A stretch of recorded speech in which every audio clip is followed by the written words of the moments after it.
खबर शामिल कंदासीं त अमीर जमात इस्लामी पाकिस्तान हाफिज़ नईमुर रहमान जे सॾ ते सॼे मुल्क अंदरि महांगाई, बदअमनी, गरनि टैक्सनि, महांगाई, बिजली महांगी, गैस ख़िलाफ़ थींदड़ एहतजाजी धरणनि जे हवाले सां जमात इस्लामी शिकारपुर पारां शिकारपुर जे बदतरीन बदअमनी ख़िलाफ़ जमात इस्लामी शिकारपुर जे अॻुवाणनि अमीर जमात इस्लामी सिलो शिकारपुर, अब्दुल समी भट्टी, अमीर जमात इस्लामी शिकारपुर शहर, मौलाना सिबकतुल्लाह Mansuri, cam Jamaat Islami Shikarpur advocate Ali Asghar पहोर, advocate Abdul कादिर अबड़ो,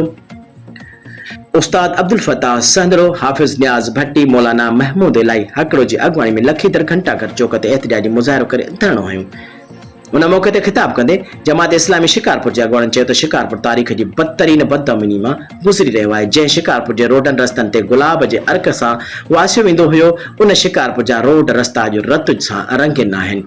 अॻुवाणनि शिकारपुर मां अगवा कयल ॿिनि मासूम ॿारनि अब्बास बकराणी ऐं वलीद मेमण जे फौरन बाज़ियाबी जो मुतालबो कंदे चयो त शिकारपुर मां अगवा कयल समूरा मुगवी बहिफ़ाज़त बाज़ियाब कराया वञनि। अॻुवाणनि चयो त SSP शिकारपुर शादेब चाचड़ अमन कराइण में मुकमल नाकाम थी चुको आहे। उन करे शिकारपुर जिले में नओं SSP मुक़रर करे अमन अमान बहाल कयो वञे। उन मौके ते शिकारपुर जे सान्यावंदनि सियासी समाजी तंज़ीमुनि, शिकारपुर बचाए तहरीक पाकिस्तान पैरामेडिकल JUI, आपका वापारी तंज़ीमुनि ऐं सिविल सोसाइटी जे अॻुवाणनि एजाज काके पोटो, अब्दुल वहाब कागज़ी, हमीर चांडियो, अब्दुल गफ्फार भयो, अब्दुल फताह, महर अब्दुल गफूर, दायो हिम्मत कांधड़ो, हकीम मोहब्बत लाहौती, अब्दुल गफूर कासमी ऐं ॿिया मौजूद हुआ। धरणे जे आख़िर में हिज़्बुल्लाह जे सरवाण शहीद मिल्लत अल्लामा हसन नसरुल्लाह जे रूह जे लाइ गायबाना जनाज़ा नमाज़ पढ़ी ऐं अमुन आलम जे अमुन अमान लाइ दुआ